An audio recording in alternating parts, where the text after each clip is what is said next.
ലോകരാജ്യങ്ങൾക്ക് മുമ്പിൽ തലയുയർത്തി പിടിക്കാൻ ഇപ്പോൾ ഇന്ത്യക്ക് സാധിക്കുന്നുണ്ട്. പ്രത്യേകിച്ച് നരേന്ദ്രമോദിയുടെ വിദേശ രാജ്യങ്ങളുമായിട്ടുള്ള ഒരു നയതന്ത്ര ബന്ധം. അപ്പോൾ ചേച്ചി അമേരിക്കയിലൊക്കെ പഠിച്ചിട്ടുള്ള ഒരാളല്ലേ. അപ്പോൾ പണ്ട് ഉണ്ടായിരുന്ന അമേരിക്കയിൽ ഇന്ത്യക്കാർക്കുള്ള സ്ഥാനമാണോ ഇന്ന് അവിടെയുള്ള ഇന്ത്യക്കാർക്ക് കിട്ടുന്നത്? അപ്പോൾ നരേന്ദ്രമോദി ഓരോ രാജ്യങ്ങൾ സന്ദർശിക്കുമ്പോൾ, ഗൾഫ് രാജ്യങ്ങൾ സന്ദർശിച്ചാൽ അവിടുത്തെ ജനങ്ങൾക്ക് വലിയ അഭിമാനം, അമേരിക്ക സന്ദർശിച്ചാൽ അവിടുത്തെ ഇന്ത്യക്കാർക്ക് അഭിമാനം, അങ്ങനെ ഓരോ രാജ്യങ്ങൾ സന്ദർശിക്കുമ്പോൾ മോഡിയിലൂടെ നമുക്ക് കിട്ടുന്നൊരു അഭിമാനം എങ്ങനെയൊന്ന് വിലയിരുത്താൻ പറ്റും ഇപ്പോഴും അന്നും കൂടെ?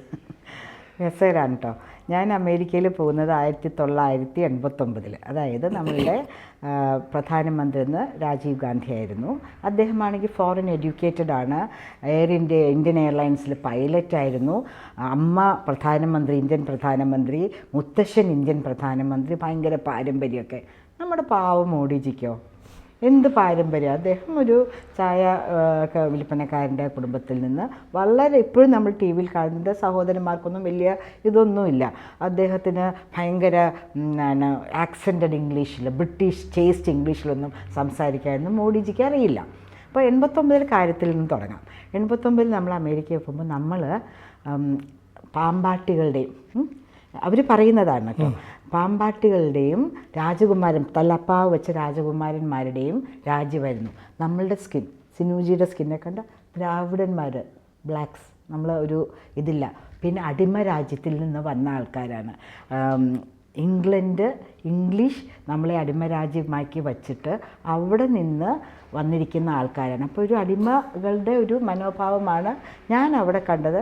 ഞാൻ എൻ്റെ കാലഘട്ടം കഴിഞ്ഞ് അടുത്ത പ്ലെയിനിൽ കയറി ഇവിടെ വന്നു. നിങ്ങളെ കാണുമ്പോൾ സന്തോഷമുണ്ടല്ലോ, അനിയ എന്നും പറഞ്ഞ് പിടിക്കാം, നമുക്ക് നമ്മുടെ രാജ്യത്ത് സുഖമായിട്ട് താമസിക്കാം. അവർക്ക് ഇന്ത്യയെക്കുറിച്ചുള്ള വളരെ നെഗറ്റീവായിട്ടുള്ള ആറ്റിറ്റ്യൂഡായിരുന്നു ആ സമയത്ത് അമേരിക്കക്കാർക്കോ അല്ലെങ്കിൽ അമേരിക്കയിൽ ഉള്ള വെളുത്ത തൊള്ളിയുള്ള ആൾക്കാർക്കൊക്കെ നമ്മളെക്കുറിച്ച് വളരെ ഒരു poor country, third world country, വികസിത രാജ്യം എന്ന് പോലും അവർ പറയുന്നില്ല. ഒരു ഒട്ടും ഡെവലപ്മെൻ്റ് ഇല്ലാത്ത അന്ധവിശ്വാസികളായ പാമ്പുകളുടെയൊക്കെ പോകുന്ന അങ്ങനത്തെ ഇങ്ങനെ ഒരു ഇങ്ങനെ തള്ളിക്കളയാവുന്ന രാജ്യം. അതിനുശേഷം ഇപ്പം മോഡിജിയിലേക്ക് വരട്ടെ. ഞാൻ മോഡിജിയെ കണ്ടിട്ടില്ല. 2015 ഞാൻ ആദ്യമായിട്ട് ഇലക്ഷന് നിൽക്കുന്നു ഗിരിനഗർ മണ്ഡലത്തിൽ. മണ്ഡലം എന്നല്ല, കോർപ്പറേഷൻ കൗൺസിലറായിട്ട് ഡിവിഷൻ 55 നിൽക്കുന്നു. അപ്പം ഞങ്ങളിങ്ങനെ വോട്ട് ചോദിച്ച് പോകുമ്പോൾ അദ്ദേഹം ഇങ്ങനെ വരാന്തയിൽ ഇങ്ങനെ ഞങ്ങളെ തന്നെ നോക്കി നിൽക്കുക. ഞങ്ങൾ മറ്റേ സൈഡിൽ കൂടെയാണ് പോകുന്നത്. തിരിച്ചു വന്നപ്പോൾ അദ്ദേഹം പറഞ്ഞു, BJPയുടെ ആൾക്കാരല്ലേ? അപ്പം അതെ, ഒന്ന് ഉള്ളിൽ കയറണം. അപ്പം ഞങ്ങൾ എന്താണെന്നറിയില്ല, കാരണം ഒരു ജോസഫ് എന്ന് പുറത്തിങ്ങനെ എഴുതി വെച്ചിട്ടുണ്ട്, ഉള്ളിൽ കയറണം. നല്ലതിലാണ് പറഞ്ഞത്. ഞങ്ങൾ കയറി ഇരിക്കണം. അദ്ദേഹം ഇരുന്നു. ഞാൻ കുറേ നാളായിട്ട് ഇംഗ്ലണ്ടിൽ താമസിക്കുന്ന ആളാണ്. പല പ്രധാനമന്ത്രിമാരും അവിടെ വന്നിട്ടുണ്ട്. അവരെങ്ങനെയൊക്കെ വരുന്നു, എങ്ങനെയൊക്കെ പോകുന്നു എന്ന് കണ്ടിട്ടുണ്ട്. ഇപ്പം മോഡിജി അവിടെ വന്നു. എന്തായിരുന്നു അവിടുത്തെ സ്വീകാരം? അഭിമാനത്തോടുകൂടി ഞങ്ങൾ പറയാണ്, we are from India, we are Indians. അപ്പം BJPയുടെ ആൾ ക്യാൻവാസിങ്ങിന് വോട്ട് ചോദിച്ച് ഈ വഴിയിൽ കൂടെ വരുന്നത് കാത്ത് എത്ര ദിവസമായി ഞാൻ രാവിലെ മുതൽ വൈകുന്നേരം വരെ നിൽക്കുന്നു. നിങ്ങൾ എപ്പോഴാണ് വരുന്നതെന്ന് അറിയില്ലല്ലോ. എനിക്ക് നിങ്ങളെ കാണണമായിരുന്നു. അഭിമാനത്തോടുകൂടി ഞാൻ ഇംഗ്ലണ്ടിൽ താമസിക്കാൻ തുടങ്ങിയത്, ഇന്ത്യൻ പൗരൻ പോയിട്ട് താമസിക്കുന്നത് മോഡിജി വന്നതിന് ശേഷമാണ്. ഇതെങ്ങനെയെങ്കിലും മോഡിജി അറിയിക്കാൻ പറ്റുമോ? അതാണ് അദ്ദേഹത്തിൻ്റെ ചോദ്യം. ഒന്ന് ആലോചിച്ചു, ദിവസങ്ങളായിട്ട് രാവിലെ മുതൽ രാത്രി വരെ BJPയുടെ ആൾക്കാർ വോട്ട് ചോദിച്ച് വരാൻ വേണ്ടി ഒരു ഇംഗ്ലണ്ടിൽ താമസിക്കുന്ന ഇന്ത്യൻ കാത്തു നിൽക്കുന്നു. അഭിമാനമാണ് ഇപ്പോൾ ഇന്ത്യനാണെന്ന് പറയുന്നതിൽ നിന്ന്. അത് കഴിഞ്ഞിട്ട് ഈ ഇടയ്ക്ക് ഞങ്ങൾ കഴിഞ്ഞ വർഷം അമേരിക്കയിൽ പോയി. അപ്പോൾ ലോസ് ഏഞ്ചലസിൽ പോയപ്പോൾ ഒരു ആഫ്രിക്കൻ ആയിരുന്നു വണ്ടി, ക്യാബ് ഡ്രൈവർ. വലിയ കാറൊക്കെയാണ് അദ്ദേഹത്തിന് അവിടെ, കാറിൻ്റെ ഇതാണ്. അദ്ദേഹം എഞ്ചിനീയറാണെന്നൊക്കെ പറഞ്ഞു. അപ്പോൾ നമ്മളെ കണ്ടാൽ ഏത് രാജ്യം വേണമെങ്കിൽ, ശ്രീലങ്കനാം, പാകിസ്ഥാനാം, ഏത് വേണമെങ്കിലും ആവല്ലോ. അപ്പോൾ hey friends, where are you from ചോദിച്ചു. അപ്പോൾ ഞങ്ങൾ പറഞ്ഞു ഇന്ത്യ. ഓ മോഡി, അതൊരു ഭയങ്കര അതേമാതിരി, do you mind if I park the car for a minute, I want to discuss about Modi. അപ്പോൾ ഞങ്ങൾക്ക് അവിടെ ലോസ് ഏഞ്ചൽസ് സ്റ്റുഡിയോ കണ്ട് ഞങ്ങൾ ശരി, കാരണം എനിക്ക് മോഡി എന്ന് പറഞ്ഞൊരു ഭയങ്കര ഇതാണ്. ഓക്കെ ബ്രദർ എന്ന് പറഞ്ഞു. അപ്പം ഞാനുണ്ട്, ഹസ്ബൻഡുണ്ട്. പിന്നെ ഒരു ഇന്ത്യക്കാരനെ അറിയുന്നതിനേക്കാട്ടിലും കൂടുതൽ കാര്യങ്ങൾ അങ്ങേരും ഇങ്ങോട്ടേക്ക് പറയാണ്. See on the way we saw some poor people under the bridge, did you notice? അപ്പോൾ ഞങ്ങൾ yes, but I understand in India all the people are given houses by your Modi. അപ്പോൾ ഞങ്ങൾ yes, and it's coming up. The Indians here, they want to go back to their country. They want to hold hands in rebuilding the nation. What's happening in India? If I come to India, will you take me around?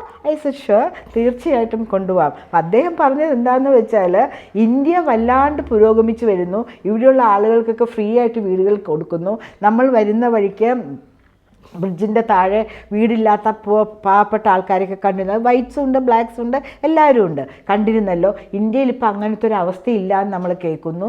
ഇവിടെയുള്ള എൻ്റെ ഇന്ത്യയിൽ നിന്നുള്ള സുഹൃത്തുക്കൾ, അദ്ദേഹം എഞ്ചിനീയറാണെന്ന് ഞാൻ പറഞ്ഞല്ലോ, അപ്പോൾ അവർ തിരിച്ച് ഇന്ത്യയിലേക്ക് പോകാനായിട്ട് ആഗ്രഹിക്കുന്നു. അവിടെ റീബിൽഡിംഗ് ദ നേഷന് വേണ്ടിയിട്ട് മോദിജി എല്ലാവരെയും വിളിക്കുന്നു എന്നാണ് പറയുന്നത് എന്നാണ് അദ്ദേഹം ഭയങ്കര എക്സൈറ്റ്മെൻറ്റ്. അപ്പോൾ അങ്ങനെ കുറേ പറഞ്ഞു, everybody is getting water, I saw some blue big pipes on the mountain top, everybody is getting drinking water, everybody is having a bank account, and you just have to punch the card, the QR code, and even everybody, even a coconut vendor is having that. You have improved a lot. എന്നൊക്കെ പറഞ്ഞ് പുള്ളി ഞാൻ തിരിച്ച് ഇവിടെ കൊണ്ടുവന്ന് BJPയുടെ ഒരു വക്താവാക്കണമെന്ന് വിചാരിച്ചു. അത് കഴിഞ്ഞിട്ട് ഞങ്ങൾ ഹ്യൂസ്റ്റണിൽ നിന്നാണ് തിരിച്ച് ഫ്ലൈ ബാക്ക് ചെയ്ത്. അപ്പോൾ ഒരു എത്യോപ്യൻ ആളായിരുന്നു നമ്മുടെ കാർ ഡ്രൈവ് ചെയ്ത്. അപ്പോൾ അദ്ദേഹം പറയുന്നു, ഹ്യൂസ്റ്റണിൽ മോഡിജി വന്നപ്പോൾ കാറിൽ അത് ഹയർഡ് കാർസ് ഉണ്ടാവുമല്ലോ ഓഫീസേഴ്സിനൊക്കെ വേണ്ടിയിട്ട്, അതിലൊരു കാറിൻ്റെ ഡ്രൈവറായിരുന്നു അദ്ദേഹം.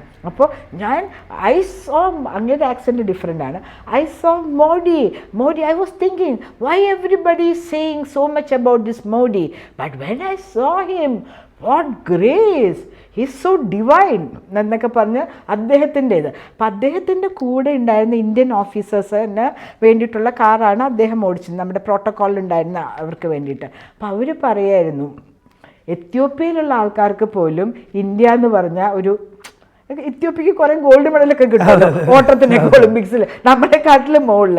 നമ്മളിങ്ങനെ നമ്പർ 1 നമ്പർ 2 ഇൻ പോപ്പുലേഷൻ ആണെങ്കിലും, second biggest country in the world ആണെങ്കിലും നമ്മൾ താഴെയാണ് കണ്ടു പോകുന്നത്. അപ്പം അദ്ദേഹം എന്നോട് പറയാം, now mister Modi has come out with a project top to Olympic podium എന്നാണ് അതിൻ്റെ പേര്, ടു ഒളിമ്പിക് പോഡിയം എന്നാണ് സ്പോർട്സ് മിനിസ്ട്രിയുടെ താഴെയുള്ളത്. അപ്പോൾ വി ആർ വെയിറ്റിംഗ്, എത്യോപ്യ നിങ്ങളെപ്പോൾ ബീറ്റ് ചെയ്യും, ഞങ്ങളെക്കാട്ടിലും മുമ്പിൽ എപ്പോൾ കയറും. ഞാൻ പറഞ്ഞു വരുന്നത് സിനുജി, പുറത്തെ രാജ്യക്കാർ ഇന്ത്യയെ എത്രമാത്രം ടോപ്പ് എന്ന പദ്ധതിയെക്കുറിച്ച് നമ്മളുടെ കാഴ്ചക്കാരിൽ എത്ര പേർക്കറിയാം. ടു ഒളിമ്പിക് പോഡിയം എന്നാണ് അതിൻ്റെ അർത്ഥം. അതായത് 30, 20, 34 നമ്മൾ ബിഡ് ചെയ്യുന്നുണ്ട് ഒളിമ്പിക്സിന് വേണ്ടി. ആ സമയത്ത് പോഡിയത്തിൽ അറ്റ്ലീസ്റ്റ് ഒരാൾ ദേശീയ പതാക മുഴുവൻ സമയം പാറി കളിക്കണം വിന്നേഴ്സിന് വേണ്ടിയിട്ട്. അതോടൊപ്പം തന്നെ ദേശീയ ഗാനം കേൾക്കണം എന്നാണ് അതിൻ്റെ അർത്ഥം.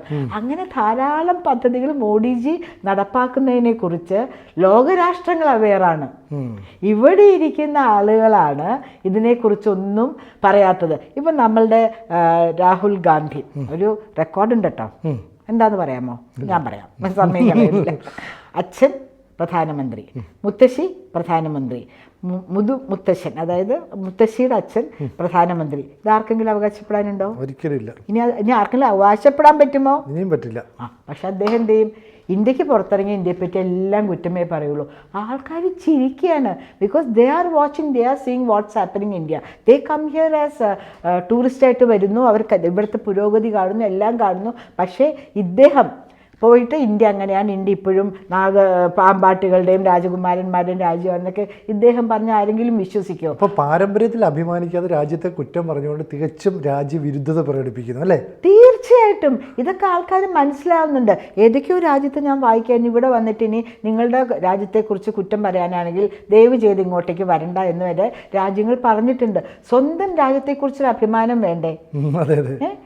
സ്വന്തം പൈതൃകത്തെക്കുറിച്ച് അഭിമാനം വേണ്ടേ? സ്വന്തം മുത്തശ്ശൻ എന്ത് ചെയ്തു രാജ്യത്തിന് വേണ്ടി? സ്വന്തം മുത്തശ്ശി എന്ത് ചെയ്തു? അച്ഛൻ എന്ത് ചെയ്തു? അച്ഛനും മുത്തശ്ശിയും രാജ്യത്തിന് വേണ്ടി സ്വന്തം ജീവൻ ബലി അർപ്പിച്ച ആൾക്കാരാണ്. അതുപോലും മനസ്സിലാക്കാതെ, ഈ ഭാരതത്തിൻ്റെ പൈതൃകത്തെക്കുറിച്ച് മനസ്സിലാക്കാതെ വെറുതെ ഒരു പുസ്തകം, എന്താണത്? ഭരണഘടന, അതിങ്ങനെ പിടിച്ചുകൊണ്ട് നടക്കുക. എന്താണിത്? അതൊരു ബാഗിൽ വെക്കാൻ പറ്റൂലേ?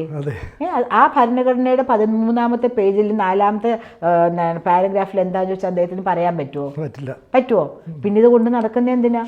എപ്പോഴെങ്കിലും വായിച്ചിട്ടുണ്ടോ? അനീതി പ്രിയങ്കയും രാഹുലും വായിച്ചിട്ടുണ്ടോ? വായിക്കാത്തൊരു സാധനം എടുത്തുകൊണ്ട് നടക്കുന്ന എന്താ? പക്ഷേ മോഡിജി പറയുന്ന ഓരോ കാര്യവും അദ്ദേഹം ഉള്ളിൽ നിന്ന് തട്ടിയാണ് പറയുന്നത്. അദ്ദേഹം പറയുന്ന കാര്യങ്ങൾ അദ്ദേഹം ചെയ്യുകയും ചെയ്യും. അപ്പോൾ വിദേശ ഇന്ത്യക്കാർക്ക് ഒരു വമ്പൻ സമ്മാനമാണ് ഈ മോദി പ്രധാനമന്ത്രിയായ ശേഷം കിട്ടിയത്. ഇന്ത്യക്കാർക്ക് മാത്രമല്ല, ഇന്ത്യക്കാർക്ക് ഭയങ്കര excitement. Howdy Modi, how do you do Modi എന്ന് ആദ്യത്തെ അമേരിക്കൻ പര്യടനത്തിൽ അപ്പോൾ കോയിൻ ചെയ്തതാണ് howdy Modi, how do you do Modi എന്നുള്ളതിൻ്റെ ആ ഒരു എക്സൈറ്റ്മെൻറ്റ്.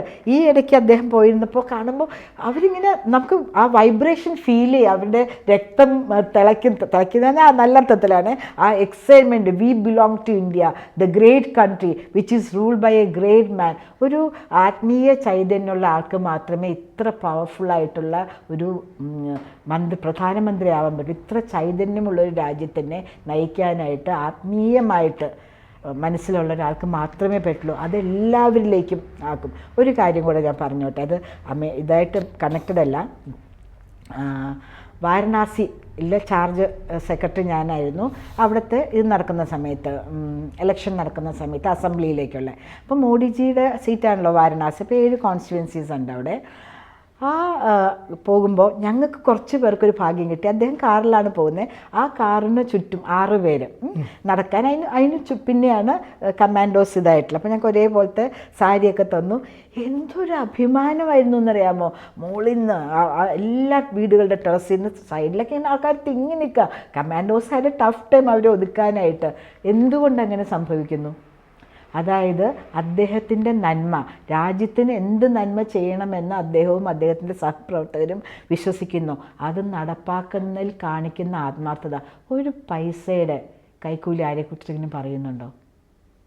അപ്പം മോഡിജി ഹൗഡി മോഡി മാത്രമല്ല, എൻ്റെ ലോസ് ഏഞ്ചൽസിലെ ഡ്രൈവർ പറഞ്ഞാൽ അദ്ദേഹത്തിൻ്റെ ആ ശബ്ദം പോയ മോഡി, നമ്മൾ ഇന്ത്യക്കാരാന്ന് പറഞ്ഞപ്പോൾ അദ്ദേഹം ഇന്ത്യൻസ് എന്നല്ല പറഞ്ഞത്. You India, you from India, സാധാരണ അങ്ങനെയല്ലേ പറയാം. പക്ഷെ അദ്ദേഹം പറഞ്ഞത് മോഡി എന്ന്.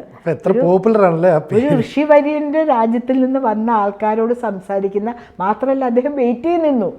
ഞങ്ങൾ ആ ലോസ് ഏഞ്ചൽസ് സ്റ്റുഡിയോ കണ്ടുവരുന്നവരെ അദ്ദേഹം വെയിറ്റ് ചെയ്ത് നിന്നു, വിത്തൗട്ട് ചാർജിങ് എനിത്തിങ് എക്സ്ട്രാ. അത് മോഡിജിക്ക് ഉള്ള ഒരു സന്തോഷം, അദ്ദേഹത്തിനോടുള്ള അഭിമാനം, അദ്ദേഹത്തിനോടുള്ള ആദരവുമാണ് ഇന്ത്യക്കാരെന്നുള്ള നിലയിൽ ഞങ്ങൾക്കും കിട്ടിയത്. അതായത് മുമ്പ് ഒരു പ്രധാനമന്ത്രിക്ക് ലഭിക്കാത്ത അത്ര വലിയ സ്വീകാര്യത ഈ നരേന്ദ്രമോദി പ്രധാനമന്ത്രി ആയതിനു ശേഷം കിട്ടുന്നുണ്ട്. അദ്ദേഹത്തിന്റെ പേരിൽ ഓരോ ഇന്ത്യക്കാരനും കിട്ടുന്നുണ്ട്. അപ്പോൾ നമുക്ക് എല്ലാവർക്കും കിട്ടുന്നുണ്ട്. മാത്രമല്ല, അമേരിക്കയിലുള്ള ആളുകൾ, വെൽ എഡ്യൂക്കേറ്റഡ് ആൾക്കാർ, they are planning to wind up and come to India to rebuild the nation. Join hands to rebuild the nation എന്നാണ് പറയുന്നത്. കാത്തിരിക്കാം നമുക്ക്. കൂടുതൽ വാർത്തകളും വിശേഷങ്ങളും നിങ്ങളിലേക്ക് എത്താൻ ABC മലയാളം സബ്സ്ക്രൈബ് ചെയ്യുക, ബെൽ ബട്ടണും അമർത്തുക.